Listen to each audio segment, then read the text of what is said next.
Kwa wale ambao watakuwa wamefanikiwa kupata tiketi, tuwataarifu kwamba wao ndio pekee ambao wanatakiwa kufika uwanjani kwenye uwanja wa Meja Jenerali Isamuhyo.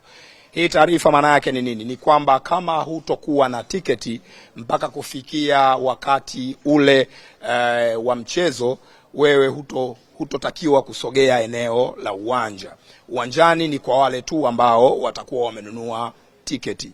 Kwa nini nasema hivyo? Ni kwa sababu kutakuwa na mageti ya ukaguzi mita kadhaa kutoka uwanjani, ambapo hakuna mtu yeyote ataruhusiwa kupita isipokuwa wale ambao watakuwa wana tiketi walizonunua, ama wana tiketi za mialiko, ama wana vitambulisho maalumu vya kwenda kufanya kazi kwa maana ya accreditation, wakiwemo wanahabari na watoa huduma wengine. Kwa hiyo kama huna tiketi, hakikisha unanunua tiketi ili uanze safari ya kuelekea Meja Jenerali Isamuhyo. Hakutokuwa na nafasi kwa yeyote asiye na tiketi kusogea karibu na uwanja, na hivyo si vema kwenda kabisa eneo hilo, kwa sababu kuna ulinzi wa kutosha, kuna usalama wa kutosha, na moja kati ya maeneo ambayo yamesisitizwa ni kwamba hakutotakiwa kuwepo na watu ambao hawajaja uwanjani kutazama mpira.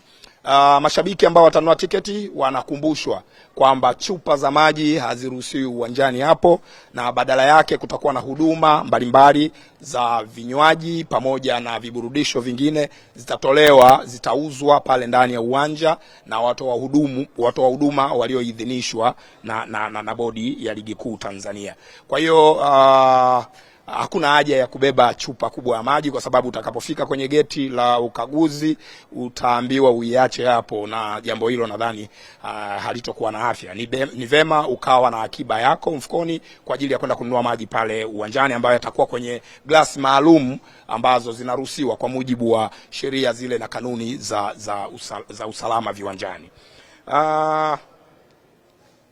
Kwa wale ambao watakosa kabisa tiketi, kwa maana itakapofikia wakati tiketi zimeuzwa zote na wewe uko katika wale ambao wanahitaji kufika uwanjani, basi hiyo itakuwa ni bahati mbaya kwako, lakini nikueleze tu, nikutoe hofu kwamba wapo wakali wa hizo kazi. Tunao Azam TV watakuwa live na utaweza kushuhudia mchezo huo kupitia Azam TV, lakini pia tunao TBC ambao pia watakuwa live kwa upande wa redio. Kwa hiyo ukikosa kabisa ticket, basi unaweza kushuhudia burudani hiyo kupitia Azam TV na kusikiliza redioni kupitia TBC.